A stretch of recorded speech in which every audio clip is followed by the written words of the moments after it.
going to show off one of the best movie icon dive watches you can buy. It's awesome. Let's get into it.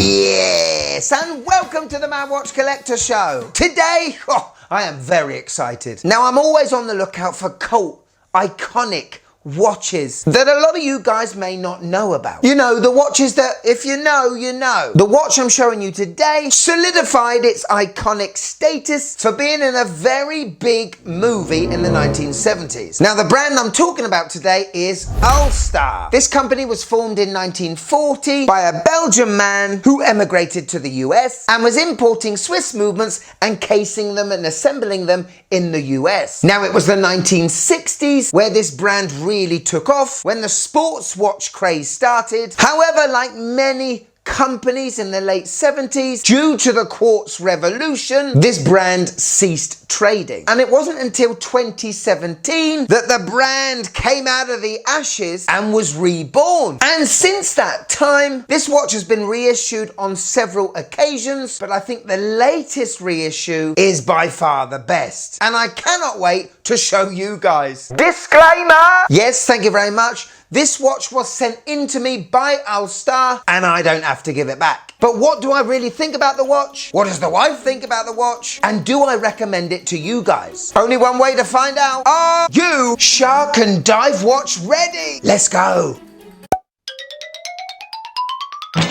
So ladies and gentlemen, I give you the Alsta Superautomatic. And what a cool watch this is, eh? Now, if you don't know by now, this is a reissue of a watch that was on the wrist of Richard Dreyfuss in the iconic movie Jaws. Isn't this an awesome late 60s inspired cushion case beauty? 316L stainless steel. It's got that Seiko case vibe to it, but the lugs have been cut off with a beautiful polished chamfer to it. I absolutely love this case. The vertical brushwork on the sides is lovely. The radial brushing on the top of the case is lovely. The proud crown at 3 o'clock with no crown guards is awesome. A lovely tall bezel with an aluminium insert and this very iconic to the film watch bracelet. But how cool and unique is this? First impressions, it's awesome. Quick spec check. So true to the original size, this watch is 38mm in diameter. Now, as I said, this watch has been reissued a few times. The thickness is now 13.2. That's a significant difference to the last iteration. Lug to lug is 43mm and has a very strapaholic lug width of 20mm. We have a beautiful dome sapphire glass protecting the dial. The crown is screw in, as is the case back,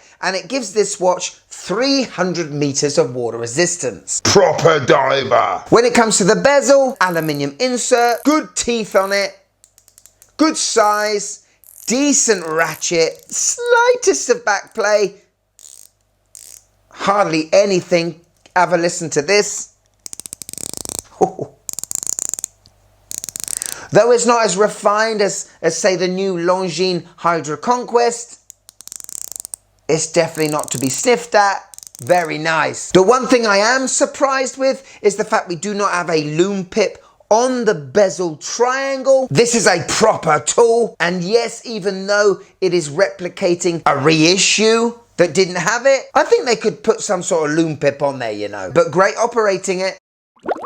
Now we come to the bracelet, very unique to me. This is what they call the porthole style, and it was quite popular back in the late 60s, early 70s. We have a solid end link, solid links. These smaller links are the ones you adjust. They are held together with pins. I did adjust them. I have resized this watch already, and it was very simple. One thing I would say, the end link juts out and it doesn't conform and it doesn't bend. I have seen older variations of this reissue with a bracelet that does fold right down. This stays at this angle and it doesn't move. Is that going to be a complication on my 6.5-inch wrist? Fingers crossed it isn't a problem. The clasp has been upgraded, double deployant, milled, and we have a very nice on-the-fly extension. It's a very nice bracelet. Could you just click that like button, please? It really helps the channel.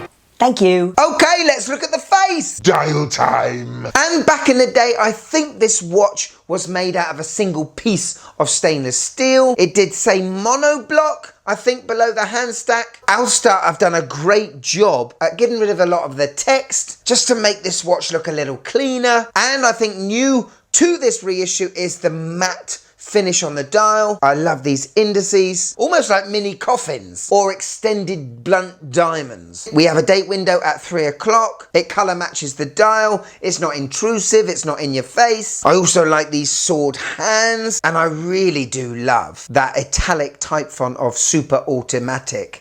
That is superb. Beautiful dial. So we've got lume on the handset, lume on the hour markers. Out of 10, how much does this puppy glow?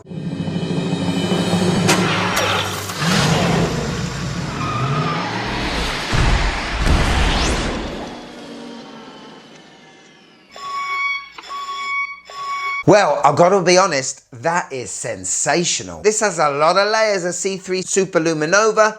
However, I would have loved to have seen that lume pip on the bezel. That's the only thing. Good stuff though.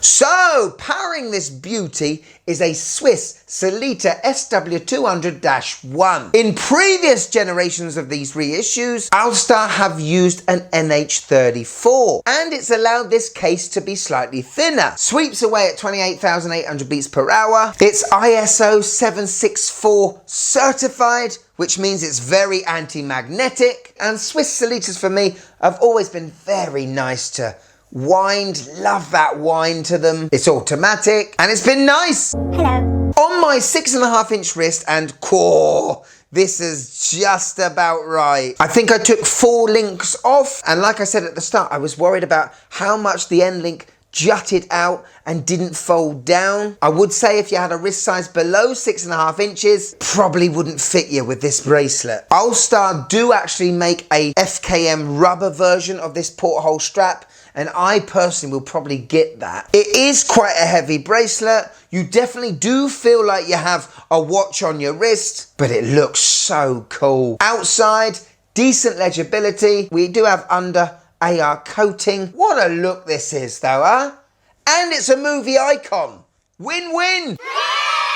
So there we go, the Alsta Superautomatic. What do you think? For me, reviewing this watch was like a breath of fresh air. If you saw my last show, I reviewed the recently updated Longines Hydra Conquest. And although the refinements were lovely, the upgrades were great, that watch now looks like every other watch. This watch looks like an Alsta Superautomatic. It looks like nothing else. It has character. It has personality. It has a story. And it's half the price of a Longines Hydra Conquest. This is the reason why I continue to review watches, because I know there are gems like this out there you guys would love as well, where we don't need to go for derivative generic looks all the time. I love the fact I've got an iconic watch that not a lot of people would know, but more importantly, I'm so glad I got to show it off to you.